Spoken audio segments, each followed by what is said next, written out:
Salam alaikum et bienvenue sur Beautiful Business, le podcast qui aide la femme musulmane qui entreprend à se libérer pour libérer le plein potentiel de son business. Je suis Ikram, coach mental, et dans ce 34e épisode, nous allons parler de réaliser sa performance entrepreneuriale. Ikram, comment on réalise sa performance entrepreneuriale ? Ok, alors vous le formulez peut-être pas de cette manière-là, mais très souvent c'est une question qui revient dans les messages que je reçois. C'est pourquoi j'ai décidé d'en faire un épisode de podcast dédié. Les personnes qui me posent cette question très souvent sont celles qui, à force d'efforts infructueux, se demandent si elles y parviendront un jour, si elles s'y prennent mal. Comment font ceux qui finalement parviennent à réaliser leur performance business ? Bien sûr, c'est souvent très curieuse et impatiente d'entendre mes secrets de réussite, qu'elles me sollicitent sur la question, parce que de l'extérieur, elles se disent qu'il y a forcément quelque chose qu'elles ne saisissent pas, ou bien qu'elles font mal, qu'elles font pas assez, et à force en fait de frustration et d'incompréhension, elles demandent à celles qui, dans leurs yeux, ont réussi à réaliser justement leur performance business pour savoir comment est-ce qu'ils s'y prennent. Alors en général, ces entrepreneuses sont dans deux types d'état d'esprit. Soit elles sont en mode « ok », je ne laisserai pas le choix à la réussite, coûte que coûte, elle devra plier devant moi et mon niveau de détermination. Ou à l'inverse, on a celles de la seconde école qui se disent « ok, je vais aller voir auprès de celles et ceux qui parviennent bien aujourd'hui, je vais appliquer à la lettre leurs conseils, et puis si ça ne le fait pas, j'arrête les frais. J'arrête d'essayer. » Vous l'avez donc compris, c'est un peu le jeu de la dernière chance. D'ailleurs, dans nos coachings à ce jour, on a un petit peu des deux écoles, mais c'est quand même plus dans le second cas qu'on a tendance à vous retrouver en coaching avec nous. Alors là, désolée de vous dire les filles, mais cet état d'esprit ne va pas. Ni l'un ni l'autre ne vont en réalité. S'acharner dans ce qui ne fonctionne pas déjà finira par vous user, vous abîmer un petit peu plus chaque jour, et tenter tous les conseils multiples de personnes qui semblent successful, même si parfois ces conseils se contredisent, eh bien c'est le meilleur moyen de faire couler le peu de choses qui marchent actuellement peut-être pour vous. Ici en réalité, ce qu'il faut comprendre, c'est que le vrai problème, c'est qu'on a des entrepreneurs qui s'ignorent, qui soit n'en font qu'à leur tête, suivant la représentation qu'ils ont du business et comment on obtient la réussite, soit on a des personnes qui sont convaincues que leur solution est à l'extérieur. Encore et toujours ce bon vieux piège dans lequel vous êtes encore si nombreuses à tomber chaque jour. Alors bien sûr que ça marche pas, parce que vous faites du business dans le déni de qui vous êtes, de ce qui est ok pour vous. Vous faites ça dans la force, le travail acharné, sans jamais vous poser de questions, ou alors vous le faites, mais dans le plus grand des déséquilibres. C'est-à-dire que vous vous surinvestissez dans certains domaines stratégiques et en délaissez d'autres. Et bien entendu, votre personne aussi est laissée pour compte. Et là, on voit non seulement un business à la dérive, mais aussi une femme déroutée, qui en plus d'être épuisée, n'a pas réalisé sa performance. Et donc par-dessus effectivement, ce déroutement, je ne sais pas comment on pourrait dire, eh bien on voit de la fatigue et beaucoup de frustration. On l'a aussi particulièrement dépassé, soit elle a la limite d'abandonner, soit elle a une espèce de rage de vaincre qui en fait cristallise un peu plus les tensions qui vivent en elle et donc qui viennent ajouter à sa frustration déjà bien présente. Alors ici on va parler d'un modèle dont j'aurais moi-même été incapable de vous parler il y a quelques semaines de cela, parce que moi-même j'ai été cette personne qui arrache la réussite à la force du poignet, en se posant plus ou moins de questions, mais en fait, ces temps-ci, j'ai décidé que j'allais prendre le temps. Et à ce jour, et pour chacun de mes business, en fait, ce qui s'est passé, c'est que je travaillais depuis une force animale en moi, une force bestiale. Et ça, c'était vrai pour la première année de chacun de mes business. Et c'était pas très beau à voir parce que je travaillais énormément. Je déplaçais les montagnes, je les soulevais, je me disais, ok, Ikram, c'est la première année, sois patiente, c'est le prix à payer pour qu'ensuite tu puisses être enfin tranquille. Sauf que, quand tu ouvres un business par an, eh bien le repos, tu vas pas y goûter. Ça donne plutôt quelqu'un qui prend plus 10 kilos, qui ne voit plus personne d'autre que ses prospects clients, qui passe très peu de temps en famille finalement. Et je sais précisément de quoi je parle parce que oui, c'est de cette manière-là qu'à ce jour j'ai pu avoir des résultats, mais c'est plus cette manière-là que j'ai envie de véhiculer ni d'encourager. Parce qu'en fait, il y a d'autres manières de faire que je suis justement actuellement en train d'expérimenter. Une manière de faire qui est tellement plus écologique et respectueuse de moi et de ma foi, mais aussi de ma vue sociale, de mes besoins et de mes envies. Et c'est précisément celle-ci dont j'ai envie de vous parler aujourd'hui. Ça consiste en quoi ? Eh bien, ça consiste tout simplement à travailler depuis l'intelligence intérieure qui est la vôtre, avec détermination certes, mais beaucoup de douceur et beaucoup de respect pour vous-même et ce qui compte pour vous. Alors ce qui va se passer, en employant cette méthode, c'est que non seulement cette méthode donne des résultats, mais en plus elle en donne plus et mieux. Elle vous élève, elle vous alimente, vous nourrit depuis l'intérieur, vous entretient dans quelque chose de très sain et vous avez des résultats qui sont à la hauteur de qui vous êtes justement. Un être équilibré qui travaille depuis ses forces intérieures et qui récolte donc à l'extérieur pour son investissement intérieur. Car oui, vous le savez, les graines, contrairement à ce qu'on pense, c'est pas à l'extérieur qu'il faut les semer en premier lieu, mais bien à l'intérieur de soi. Alors du coup, dans cet épisode, la question à laquelle on va tenter de répondre, c'est comment réaliser sa performance entrepreneuriale. La première chose qu'on ira voir ici, c'est le mindset qu'il faut impérativement lâcher pour réaliser sa performance entrepreneuriale. Ensuite, on verra qu'il y a une vision spirituelle de la performance à adopter pour pouvoir y parvenir.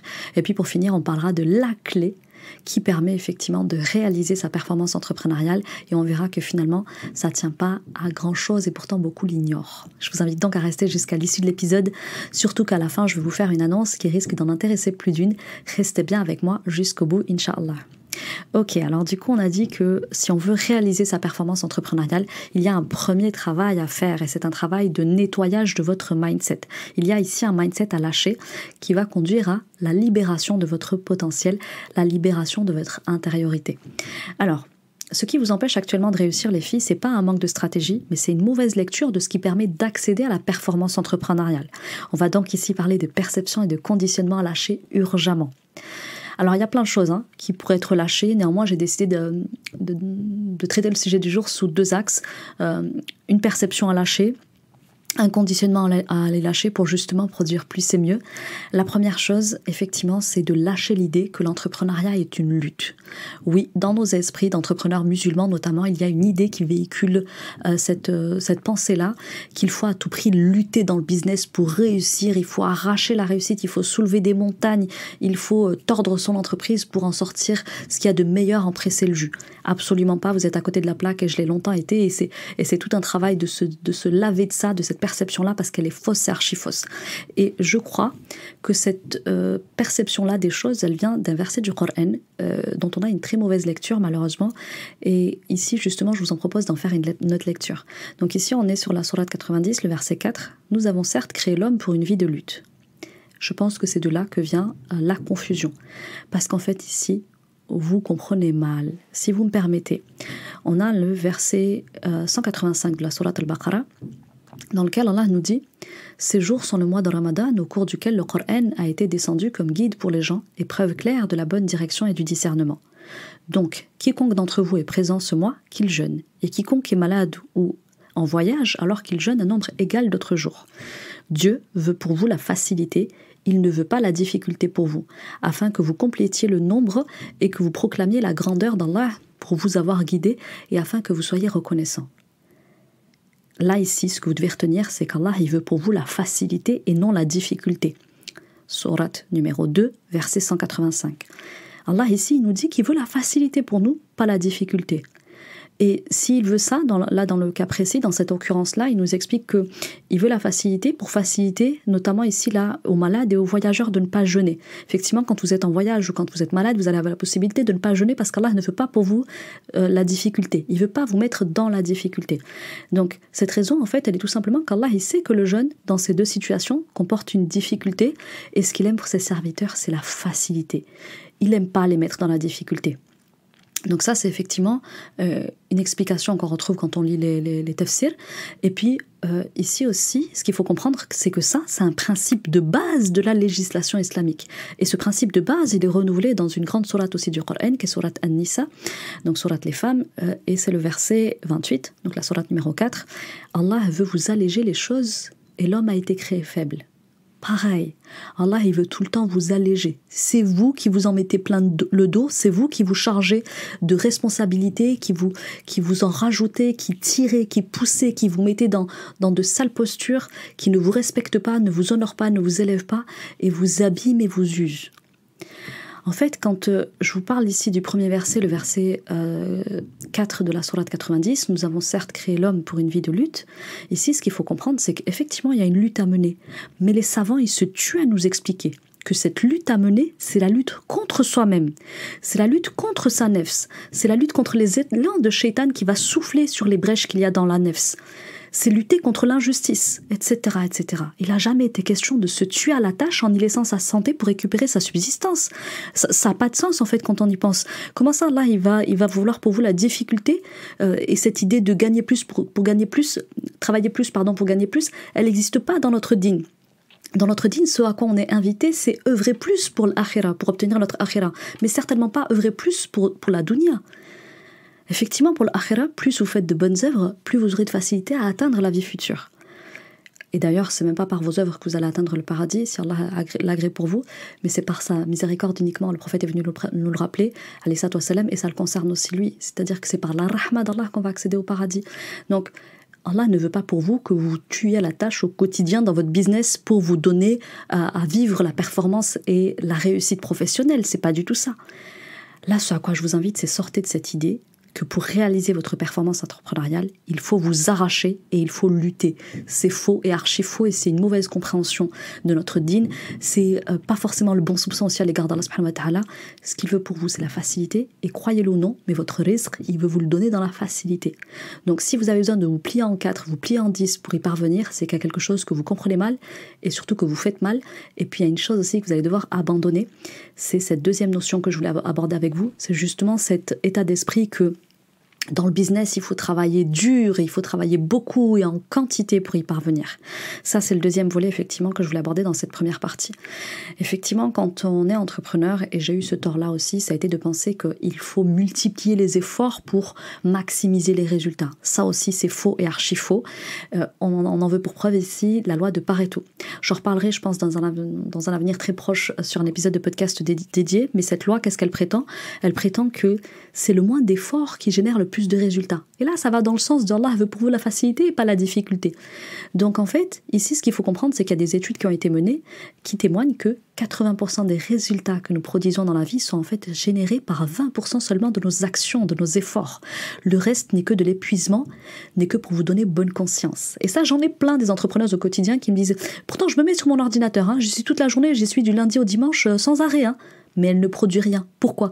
Parce qu'en fait, tu produiras de la richesse quand tu comprendras que ton effort, il doit être récompensé sur la base d'actions massives, orientées, intelligentes et stratégiques.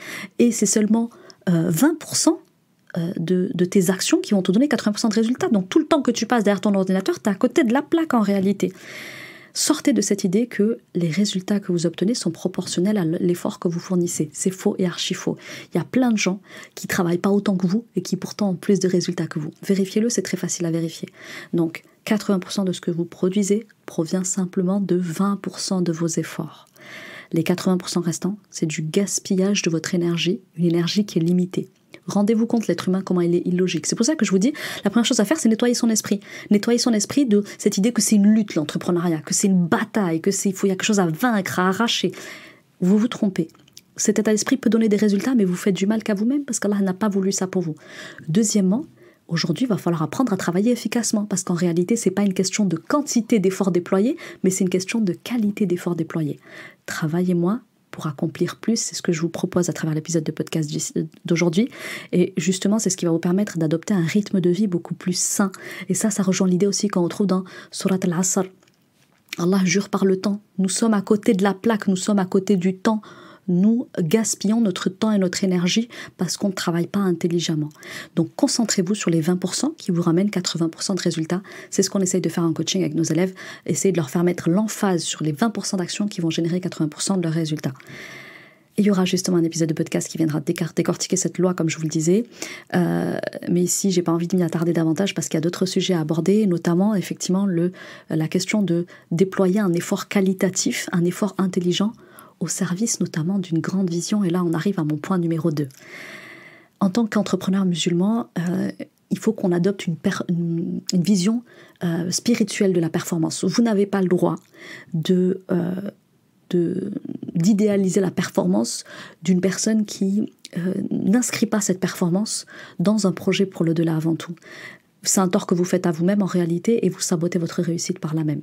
Donc ici, je ne vais pas y revenir parce que j'en ai déjà parlé de la vision, j'ai déjà parlé aussi de l'excellence dans des épisodes de podcast, les épisodes respectifs 4 et 25. Donc je vous invite à y retourner pour pouvoir y revenir et comprendre tout le mindset que je propose autour de ça. Mais ici, ce que je peux vous dire, c'est que vous n'atteindrez la performance entrepreneuriale que si vous comprenez qu'il y a l'un des prérequis à poser, c'est d'être un visionnaire qui porte notamment une vision plus grande que lui et sa petite personne, mais pour l'humanité, et qui est au service notamment de l'ihsan, ce degré spirituel auquel on aspire tous en tant que musulmans. Alors la première chose ici qu'on ira voir, c'est qu'en tant que musulmans, quand on est entrepreneur, nous avons apporté une vision au service de l'humanité. Vous le savez, dans le Coran, on retrouve cette idée que le Coran est descendu pour l'humanité. Effectivement, si vous allez dès la deuxième sourate du Coran, dans sourate Al-Baqarah, vous trouvez que le Coran, c'est une guidée. Elle intervient pour nous comme une guidance. Et elle n'est pas descendue que pour les Arabes. Même si elle est descendue chez les Arabes, elle s'adresse aux Arabes, aux Noirs, aux Mexicains, aux Amérindiens, tout ce que vous voulez. Elle s'adresse à toute personne qui est en quête de vérité, cette guidance. Donc, ici, quand on ouvre un business, quand on est musulman, eh bien, la moindre des choses, et la première chose par laquelle il faut commencer, c'est que peu importe si on décide de se nicher sur la cible musulmane, la cible des femmes, vendre des chaussures, des chaussettes, on s'en moque un petit peu. Votre entreprise doit s'inscrire dans une conception du monde et dans la grandeur que vous souhaitez lui donner, à laquelle vous souhaitez en tout cas contribuer, parce que donner une grandeur au monde, c'est un peu ambitieux. Néanmoins, ayez l'ambition de contribuer à la grandeur du monde. Comme je vous le disais, le Coran est un projet ambitieux. C'est le projet ambitieux d'Allah pour les hommes. Et si nous appliquions à la lettre ce que le Coran nous prescrit et ce à quoi la Sunna nous invite, eh bien notre monde resterait infiniment plus grand et plus beau. Donc performer quand on est musulman, c'est avoir l'ambition que notre boîte, peu importe ce qu'elle produit, doit contribuer à l'émergence d'un monde meilleur, empreint de plus de miséricorde, de justice, de paix et d'amour. Et ici, j'ai envie de vous donner un petit tips pour aller même plus loin, au-delà même du business. Quelles que soient les initiatives que vous ayez, qu'elles soient entrepreneuriales ou autres, ayez l'ambition, pour chaque projet, de faire en sorte qu'il soit une contribution pour un monde meilleur. Et là, j'ai envie de vous donner un exemple que j'ai eu lors de l'écoute d'un rappel la semaine passée.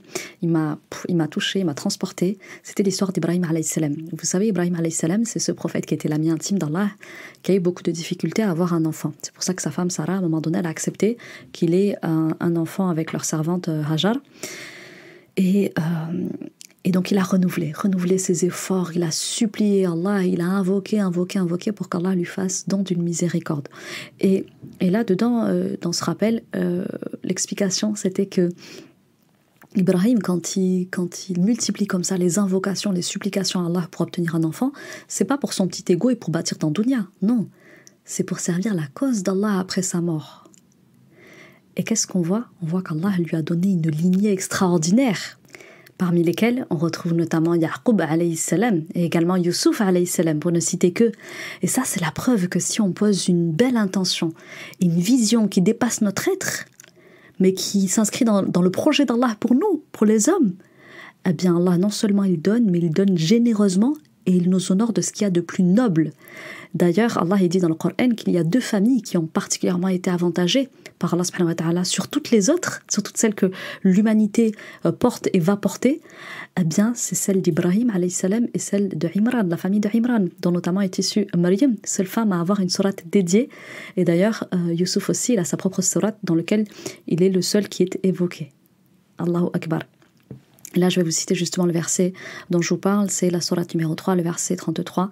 Certes, Allah a élu Adam, Noé, la famille d'Abraham et la famille d'Imran au-dessus de tout le monde. Voilà, donc regardez, Ibrahim, quand il a voulu effectivement son projet de parentalité, le projet de devenir père, c'était pas juste pour multiplier les ornements de ce bas monde, parce que vous le savez, les enfants, les richesses, tout ce que nous pouvons bâtir en ce monde n'est que ornement, ok, ornement factice, ornement qui va rester dans ce bas monde, qu'on n'emportera pas avec nous. Ce qu'on emportera, c'est uniquement de bonnes actions.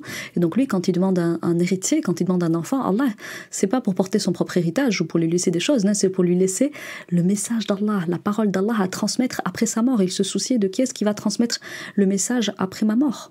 Voyez, même si c'est qu'Allah est capable de tout et qu'il se passe de lui, mais l'intention, elle est là. C'est là la beauté, en fait, d'un projet qui nous transcende, qui nous dépasse. Et quoi de plus beau qu'une descendance de prophètes et de messagers pour des personnes à la grande vision pour porter au plus haut les couleurs de l'islam et la parole d'Allah. Donc, ayez une ambition pour l'humanité et pas seulement pour votre petite personne ou votre projet de vie. Ensuite, je vais vous parler ici d'avoir une vision qui va servir la quête d'Ihsan. Donc, vous le savez, il y a plusieurs degrés Hein. Au niveau de la foi, il y a l'islam, l'iman et puis l'islam. L'ihsan, pardon. L'ihsan, c'est la quête de l'excellence. C'est adorer Allah comme si on le voyait, et si on ne le voit pas, savoir que lui nous voit à chaque instant. Et donc ici, moi, ce que je vous propose, c'est de colorer votre quête de performance d'une ambition aux couleurs de l'excellence. Dans une quête d'ihsan, effectivement, faites non seulement un projet pour l'humanité, mais également un projet noble, et faites-le de la meilleure des manières. Effectivement, l'islam est un code éthique, et le prophète ﷺ n'a été envoyé que pour parfaire les plus nobles dispositions éthiques. Son éthique, c'était le Coran. Un Coran qui marchait sur pattes, me disait Aïcha radiallahu anha, son épouse. Faites application de l'excellence à laquelle il vous appelle dans le Coran. Faites application de l'excellence à laquelle nous appelle la sunna dans vos entreprises. Et là, Allah vous accompagnera et vous raffermira dans cette entreprise qui sera saine et au service de l'humanité parce qu'elle a une initiative qui est dans une quête de l'ihsan. Et pour finir, on va justement aller voir la performance. D'où est-ce qu'elle part? Vous verrez qu'elle va partir de soi, plus précisément d'un positionnement fort au centre de soi-même. Donc on est dans notre troisième et dernière partie, les filles. C'est vraiment là-dessus que j'avais envie de clôturer l'épisode. Et c'est une partie qui n'est pas des moindres, c'est une subtilité à comprendre, qui est infiniment intéressante à saisir sur le plan intellectuel, mais aussi sur le plan spirituel avant tout, comme d'habitude. Donc, ceux qui performent en général, les filles, ils ont le mérite en commun d'avoir le courage d'être eux-mêmes. Et c'est non seulement ce qui les rend uniques, mais c'est surtout ce qui les rend très puissants et inimitables dans ce qu'ils font. Donc ils n'ont pas peur qu'on duplique leur business model parce qu'en fait, il est bâti à partir d'eux-mêmes et de ce qu'ils ont de plus intime, précieux et de plus authentique. Donc premièrement, si je veux réaliser ma performance entrepreneuriale, il va falloir que je me positionne depuis l'intérieur. Alors dernièrement, ça va parler à nos élèves. J'avais fait une masterclass qui leur était dédiée aux élèves et au membership, dans laquelle je parlais justement d'adopter un positionnement unique et hyper niché. Et je sais que parfois c'est très troublant pour vous quand je vous parle de ça. Certainement que j'en ferai aussi un épisode de podcast parce que je pense qu'il y en a beaucoup qui sont crispés sur le sujet. Vous voulez tellement ouvrir votre business à tous que du coup vous comprenez pas pourquoi il faut se nicher, pourquoi c'est si important et pourquoi c'est porteur de résultats. Mais je vais pas m'y attarder aujourd'hui. Ce que je vais vous expliquer ici, c'est que si vous voulez réaliser votre performance entrepreneuriale, il va falloir vous positionner depuis l'intérieur, depuis vous-même, depuis votre intériorité. Alors il n'est de force et de puissance qu'en Allah, la hawla wa la quwwata illa billah. Et donc il faut comprendre ici que l'humain, il est bien peu de choses, sauf lorsqu'il se met à puiser sa force et sa puissance en Allah. Et que dans l'absolue confiance qu'il lui fait, il va rechercher au plus profond de lui-même ce qu'Allah a placé en lui comme trésor pour le mettre au service de l'humanité, parce que c'est dans notre tradition prophétique que de se rendre utile aux autres. Mais pas en jouant un rôle ou en imitant ce que tout le monde fait. Non, non. Il va avoir le courage de faire ça et de le faire dans sa meilleure version, dans sa meilleure proposition, depuis ce qu'Allah a placé en lui. Et ça, en fait, ça consiste en quoi? Premièrement, à chercher en soi quelles sont les facilités, les trésors qu'Allah a placés en nous. Parce qu'en fait, Allah nous le dit dans le Coran, dans Surat Ash-Shams notamment, qu'il nous a harmonieusement façonnés et qu'il nous a préférés sur les autres créatures et qu'il nous a donc, à ce titre, favorisés. Et donc, c'est notre rôle à nous de découvrir de quelle manière est-ce qu'il nous a favorisés, de quelle manière est-ce qu'il nous a spécifiquement, harmonieusement façonnés, et d'aller puiser dans cette harmonie intérieure, d'aller puiser dans ces atouts intérieurs et de les mettre au service des autres dans le but d'adorer pour les satisfaire, avec toujours bien sûr la crainte de son châtiment quand on rend service aux autres et quand on se met au service des autres, et toujours bien sûr dans l'espoir de sa récompense. C'est ce mindset-là qui donne le courage d'être soi et d'offrir ce qu'on a de meilleur. Même si en apparence, ça semble pas forcément extraordinaire. Hein. Celles qui, par exemple, vendent des chaussettes, elles vont se dire « Ouais, moi, je vends des chaussettes, je comprends pas bien de quoi tu parles. » Ici, crame. Si. Si Allah veut que tu vendes des chaussettes, alors sois hyper fier de vendre des chaussettes parce que ce qui compte pour toi, c'est pas là où toi t'as envie d'être et ce que ça dit toi, mais c'est ce qu'Allah veut de toi. Sois heureuse de vendre des chaussettes si c'est là qu'Allah te veut et c'est ça qui compte. Et vends des chaussettes jusqu'à sa rencontre puisque c'est comme ça que tu vas obtenir sa satisfaction et sa baraka, bien entendu. La deuxième chose ici, c'est qu'il y a un équilibre à trouver en soi. Il ne suffit pas seulement de connaître qu'est-ce qu'il y a de plus harmonieux en nous, qu'est-ce qu'il y a de plus méritoire en nous qu'on peut offrir aux autres. Il s'agit également de venir découvrir l'équilibre qui doit se jouer en nous comme une parfaite symphonie. Alors ici, ce qu'il faut comprendre, c'est que chez nous, quand on se met au service des autres en tant que musulmans, on le fait toujours dans de justes proportions, suivant l'équilibre qu'Allah nous a ordonné. Et quel est l'équilibre qu'Allah a ordonné à l'homme? Son équilibre premier, c'est la salat.